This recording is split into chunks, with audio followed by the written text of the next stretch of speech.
Yohan চহৰৰ পৰা মই কোভিড-19 কৈছো। কবি ডক্টৰ বসন্ত বৰা, আবৃত্তি দিব্যজ্যোতি শইকীয়া।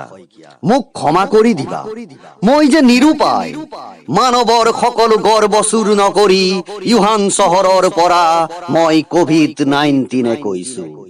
অহংকাৰত উন্মাদ হোৱা হে মানুহ, মই তোমাৰেই সৃষ্টি, সংক্ৰমিত প্ৰজ্ঞা আৰু সুযোগ সন্ধানী উমি উমি জ্বলা এটি জুই কণা।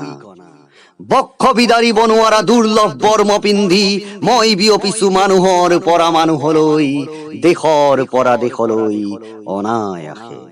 মই কৰোনা ভাইৰাছ, সমস্ত শক্তিৰ অধিকাৰী বুলি গংগাটো ভুৱা ৰাষ্ট্ৰপ্ৰধানসকলৰ সাম্ৰাজ্যবাদী অভিসন্ধিক তছনছ কৰি মই গঢ়িছো মোৰ সাম্ৰাজ্য।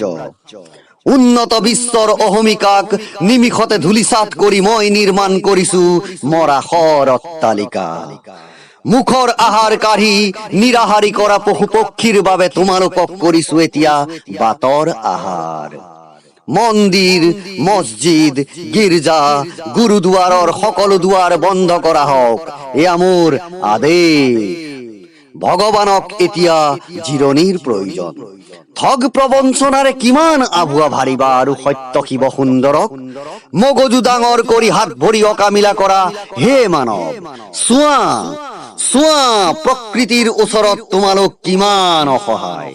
মই জানো তোমালোকৰ চিন্তাৰ কৰ্ষণে এদিন মোৰ দুৰ্দম শক্তিক প্ৰতিহত কৰিলেও আপোনজনৰ পৰা বিচ্ছিন্ন হোৱাৰ বেদনা কিমান দুৰ্বিষহ সেই কথা উপলব্ধি কৰা।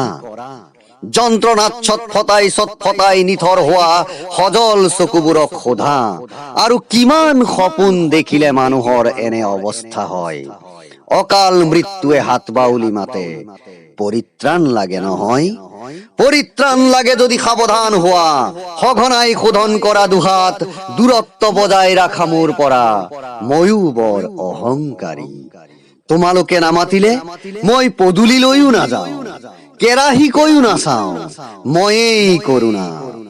জীৱনক নতুনকৈ সজোৱাৰ, প্ৰকৃতিক নিৰ্মল কৰাৰ এয়া মোৰ মহৎ প্ৰক্ৰিয়া, এয়া মোৰ মহৎ প্ৰক্ৰিয়া। ধন্যবাদ।